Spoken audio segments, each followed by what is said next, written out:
Hello and अस्सलाम वालेकुम दोस्तों, मेरा नाम है मोहम्मद आज़म। आप देख रहे हैं आज़म मॉरफ़ी। अगर आप पहली बार मेरे इस चैनल पर आए हैं तो मेरे चैनल को प्लीज़ सब्सक्राइब करें और बेल आइकन की घंटी को ज़रूर बजाएं ताकि आपको लेटेस्ट इन्फॉर्मेशन मिले टाइम पर। क्योंकि मैं अक्सर ऐसी कंपनियों को एनालाइज़ करता रहता हूँ, उसकी फाइनेंशियल हेल्थ को देखता रहता हूँ और अगर कंपनी के अंदर कोई मेजर प्रॉब्लम हो तो उसको लेकर मैं बात करता हूँ। दोस्तों आइए मेरे साथ और चलिए शुरू करते हैं। दरअसल मैं आपको एक स्टोरी बताना चाहता हूँ कि जब मैं पहली बार मार्केट में आया था तो मैंने एक किताब पढ़ी थी। मुझे वो किताब का नाम से इसे याद नहीं है, लेकिन मैंने उसमें कुछ पॉइंट पढ़े थे जिसको मैं आज भी फॉलो करता हूँ और उस पॉइंट को फॉलो करने से मुझे अच्छा खासा फ़ायदा हुआ है और मैंने इसके साथ प्रैक्टिकल किया है। तो मैं चाहता हूँ कि आप भी वो चीज़ जान लें। वो 5 ऐसे रूल जिसको मैं फॉलो करता हूँ, वो आप भी वो रूल जान लें ताकि आपको वो मल्टी बैगर शेयर मिल जाए जिसे मैं खोज लेता हूँ। क्योंकि अक्सर लोग जो है वो एक मल्टी बैगर शेयर को तलाश करने की कोशिश करते रहते हैं, लेकिन उन्हें पता नहीं होता है किस तरह खोजा जाए, उसमें क्या ऐसी चीज़ होनी चाहिए, क्या ऐसा पॉइंट होना चाहिए जिससे वो आगे जाके बड़ा कंपनी बन सके। कंपनी कोई भी शुरू में छोटा कंपनी होता है, लेकिन कंपनी की धीरे धीरे परफॉर्मेंस, उसकी अच्छी डिसीज़न, उसका अच्छा बिजनेस और कुछ भी पॉइंट है जो उन्हें आगे बढ़ाता है। उससे पहले मैं आपको बताना चाहता हूँ कि उसके साथ आपको पेशेंस रखना होगा। यानी कि अगर आप वाकई में इन्वेस्टमेंट कर रहे हैं किसी चीज़ के ऊपर तो वो एक दिन में पैसा नहीं बनाता, ना ही 1 महीना में, ना ही 1 साल में। उसकी मिसाल ये है कि मान लिया कोई बंदा इन्फोसिस में जब ये पहली बार ये कंपनी आया था 1993 में, अगर कोई बंदा उस वक्त 10,000 रुपये इन्वेस्ट किया होता तो 2003 तक जो उसका पैसा जो कितना बन जाता पता है आपको? 1.4 लाख रुपीज़। 1.4 लाख रुपीज़ बन जाता और 2013 तक ये पैसा कितना बन जाता? 1.4 करोड़। और 2023 तक ये 10,000 जो इन्वेस्टमेंट वो कितना बन जाता कंपाउंड होकर? 14.4 करोड़ रुपए। ये मैंने सिर्फ आपको बताया कि सिर्फ 10,000 इन्वेस्ट किया बंदा 1993 में, लेकिन कितना दिन तक रखा? 2023 तक। तो क्या आपके पास इतना पेशेंस है? मैं चाहता हूँ कि आप भी अपना कुछ ऐसा पैसा जो है अपना ज़िंदगी का इस किस्म के शेयर में डाल कर रखें कि ऐसा कोई टाइम आपका ख़राब नहीं आए। मैं नहीं चाहता हूँ कि आपका कोई ऐसा टाइम ख़राब आए। मैं तो दुआ करता हूँ कि आपस और मेरा सबका टाइम सही चले, लेकिन हमें अपनी ज़िंदगी में कुछ ऐसा पैसा को इस तरह रखना चाहिए कहीं पे ऐसा कि वो ऐसे टाइम पे मुझे फ़ायदा दे दे जब मुझे पैसे की सख्त ज़रूरत हो और उस पैसे को भूल जाए बिल्कुल। तो हम इस किस्म के जैसे जो इन्फोसिस जो शेयर है कैसे ढूँढें, क्या तरीका हमारे पास होना चाहिए? तो मैंने यहाँ पर 5 तरीका मैंने देखा है। वो 5 पॉइंट्स क्या हैं, तो चलिए शुरू करते हैं, देख लेते हैं वो 5 पॉइंट्स क्या हैं।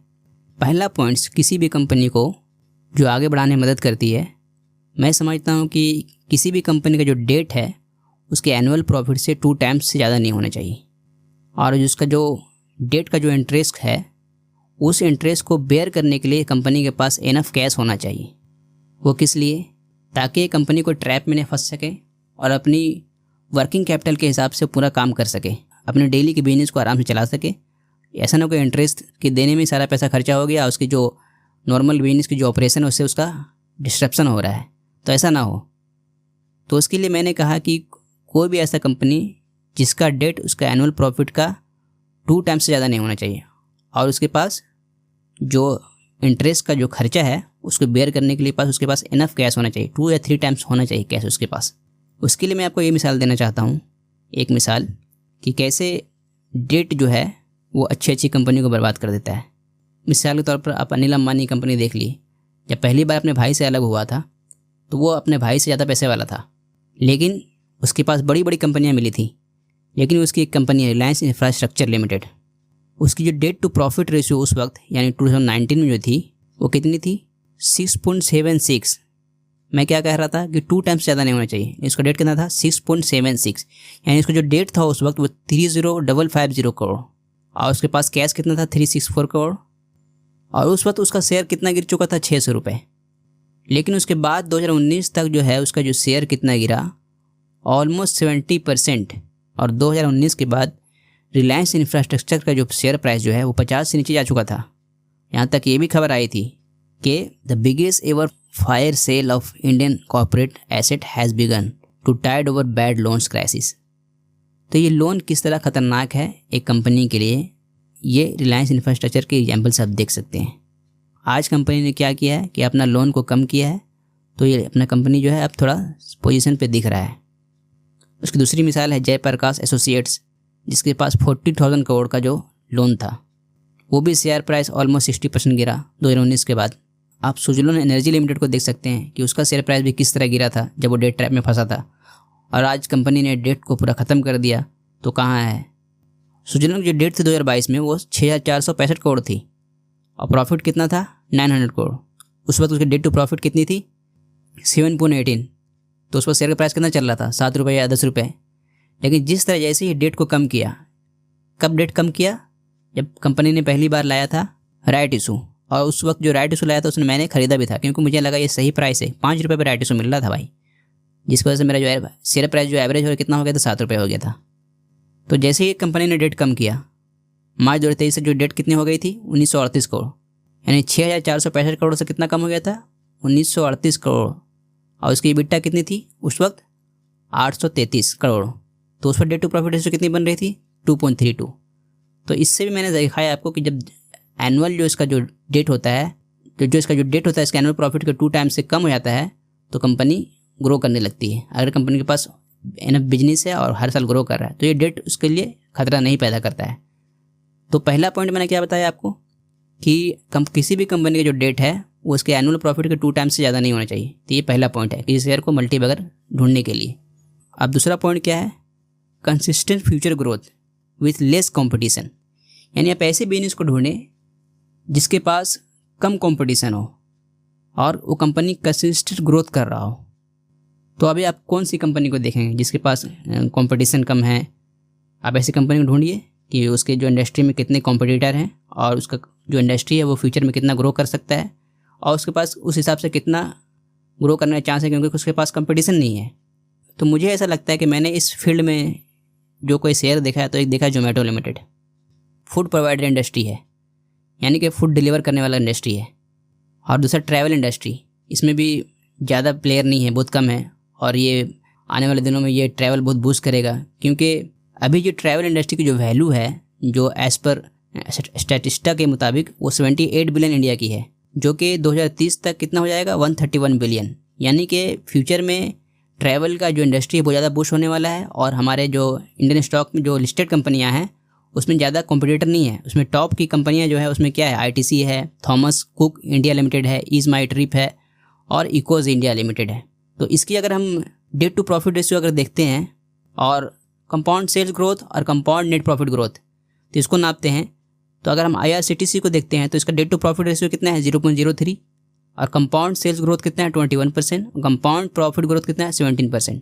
दूसरी कंपनी जो इसके ट्रैवल इंडस्ट्री में जो है वो है थॉमस कुक इंडिया लिमिटेड, जिसकी मार्केट कैप 998 करोड़ है और इसका डेट टू प्रॉफिट रेशियो है 0.89, जबकि इसका जो कंपाउंडेड सेल ग्रोथ है TTM में प्रॉफिट ग्रोथ है वो 114% है। इसी तरह दूसरी कंपनी मैंने यहाँ पे लाया है जैसे इज माई ट्रिप और इकोज इंडिया और यात्रा ऑनलाइन, ये सबको देख सकते हैं, जिसमें सिर्फ यात्रा ऑनलाइन जो है उसकी डेट टू प्रॉफिट रेशियो 4.05 यानी कि 2 पॉइंट से ज़्यादा है। तो ये मैंने एक शेयर बताया आपको, एक फील्ड बताया किसका, ट्रैवल इंडस्ट्री का, जिसमें मुझे ऐसा लगता है कि बहुत ज़्यादा बूस्ट करेगा फ्यूचर में और कंपटीशन कम है, यानी कि लिस्टेड कंपनियाँ बहुत कम है।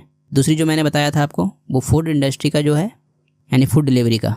अगर फूड डिलीवरी में देखें तो जोमेटो लिमिटेड और अभी जो लास्ट में लिस्टेड हुआ है वो है स्विगी। तो अगर हम जोमेटो को देखें तो जोमेटो का मैंने जब इसका एनुअल रिपोर्ट निकाल के देखा तो इसका जो फूड डिलीवरी जो होता है वो 51% रेवेन्यू फूड डिलीवरी से आता है और बाकी जो इसका रेवेन्यू है वो 49% दूसरे मार्केट से आता हो, जैसे कि डिजिटल बिजनेस और सॉफ्टवेयर वगैरह से। यानी कि 51% जो इसका जो रेवेन्यू जो आता है, जो जनरेट होता है, वो इसके फूड डिलीवरी से ही होता है। तो इसके पास भी कोई कंपटीशन नहीं है, लिस्टेड कंपनियाँ नहीं हैं इसमें इतनी सारी, तो ये भी एक लेस कॉम्पिटिटिव बिजनेस है इसमें। तो इसमें भी एक अच्छा खासा ग्रोथ है, तो हमें भी ऐसी इस किस्म के इंडस्ट्री में देखना चाहिए। तो मैंने आपको ये दूसरा रूल बताया कि less competitive with huge growth. तो मैं अब तीसरे पॉइंट के बारे में बात करने जा रहा हूँ कि ऐसी कंपनी को ढूंढें जिसकी प्रोमोटर होल्डिंग 50% से ज़्यादा हो और उसका जो प्रोमोटर प्लेज हो, उसका जो होल्डिंग वो 10% से कम हो। तो उसी कंपनी को मैं दोबारा यहाँ पे एग्जांपल में लेता हूँ, जो ट्रैवल कंपनियाँ थी और फूड की डिस्ट्रीब्यूशन की कंपनियाँ थी। तो उसका शेयर को मैं यहाँ पे देखता हूँ कि इसका जो उसमें प्रोमोटर होल्डिंग कितना है और प्लेज कितना है। तो आप देख सकते हैं IRCTC के जो प्रोमोटर होल्डिंग है वो 62% है, थॉमस कुक इंडिया की 63.8%, इज माई ट्रिप की 50.4%, इकोज इंडिया की 67.8% और यात्रा ऑनलाइन की 64.5। तो यात्रा ऑनलाइन को क्या हुआ था, वो डेट टू प्रॉफिट रेशियो 4:2 से ज़्यादा था, तो उसको मैंने साइड कर दिया। अब जोमेटो की बात कर लें तो यहाँ पर देखिएगा एक इंटरेस्टिंग चीज़ कि प्रोमोटर होल्डिंग 0 है। तो इसकी प्रोमोटर होल्डिंग 0 का मतलब क्या है कि कंपनी ख़राब है? नहीं दोस्तों, इस किस्म की कंपनियाँ में और बड़ी कंपनियाँ भी हैं, जैसे कि स्विगी है, HDFC है, उस सब में आपको प्रोमोटर होल्डिंग जाकर चेक कीजिएगा तो 0 मिलेगा। तो इस किस्म की कंपनियों को हम लोग बोलते हैं प्रोफेशनल मैनेज कंपनी, यानी उसको प्रोफेशनल मैनेज करते हैं, उसमें कोई इंडिविजुअल या कोई ऐसा खानदान नहीं है जो उसको पूरा होल्ड करता है। तो फोर्थ रूल जो है किसी मल्टीबैगर कंपनी को ढूंढने का, वो क्या है, ब्रांड वैल्यू। कि जो ब्रांड वैल्यू किस तरह किसी कंपनी को ग्रो करने में मदद करता है कि मिसाल के तौर पे कोई ऐसा इंसिडेंट हो गया या कंपनी को लेकर कोई बैड न्यूज़ आई, तो जब वो लो ब्रांड की जो कंपनियां होती हैं बहुत ज़्यादा फॉल कर जाती हैं, 50% ऑलमोस्ट गिर जाती हैं। लेकिन जो ब्रांडेड कंपनियां होती हैं वो थोड़ा सा गिरती हैं लेकिन वो वापस बाउंस बैक कर देती हैं। जैसे मिसाल के तौर पर हिंदुस्तान यूनिलीवर लिमिटेड, आप जब डेली अपनी ज़िंदगी के मुख्तलिफ़ चीज़ों को लेते हैं, मिसाल के तौर पर साबुन, सरफ, शैम्पू वगैरह, तो आप हिंदुस्तान यूनिलीवर को नहीं जानते। मैं उन लोगों के बारे में बात कर रहा हूँ जो स्टॉक मार्केट के अंदर नहीं है। उन्हें ये पता है कि ये सर्फ एक्सेल है, ये किसान है, ये सनसिल्क है, अच्छा प्रोडक्ट है, विम है, लैक्मी है, लाइफ बॉय है, लेकिन बहुत सौ को ये पता नहीं होता है कि ये हिंदुस्तान यूनिलीवर की कंपनी है।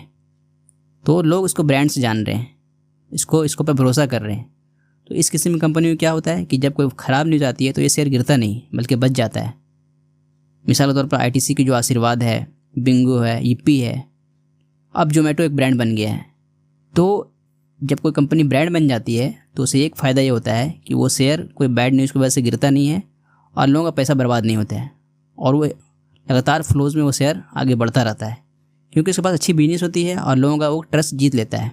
तो जब भी कोई मल्टीबैगर शेयर को ढूंढे तो ये चौथा पॉइंट ज़रूर अपने मेनू बुक में लिख लें, यानी ब्रांड वैल्यू।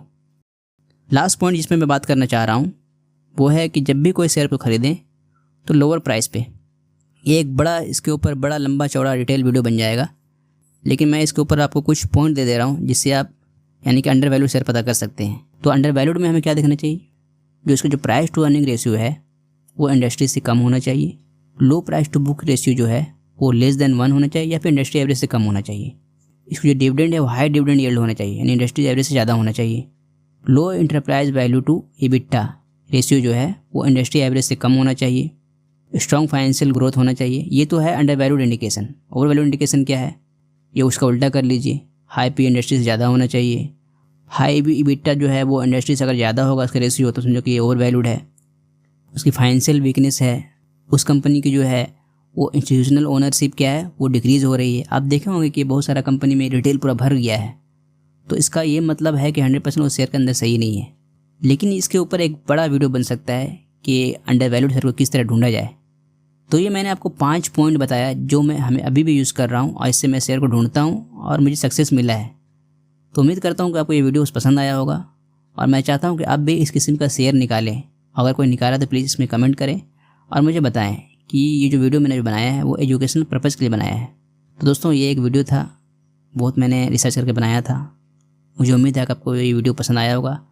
अगर पसंद नहीं भी आया होगा तो फिर भी प्लीज़ आप अनलाइक कर दें, अगर पसंद आया होगा तो प्लीज़ लाइक कर दें। मैं चाहता हूँ कि मैं जो सीख रहा हूँ आप भी सीखें और मार्केट में बने रहें, पैनी होकर निकल नहीं जाए, क्योंकि मार्केट बहुत कुछ देगा। अगर आपको इन्फ्लेशन को बीट करना है तो ये एक मार्केट ही एक रास्ता है। तो दोस्तों मिलते हैं अपने नेक्स्ट वीडियो में, तब तक के लिए खुदा हाफिज़, गुड नाइट।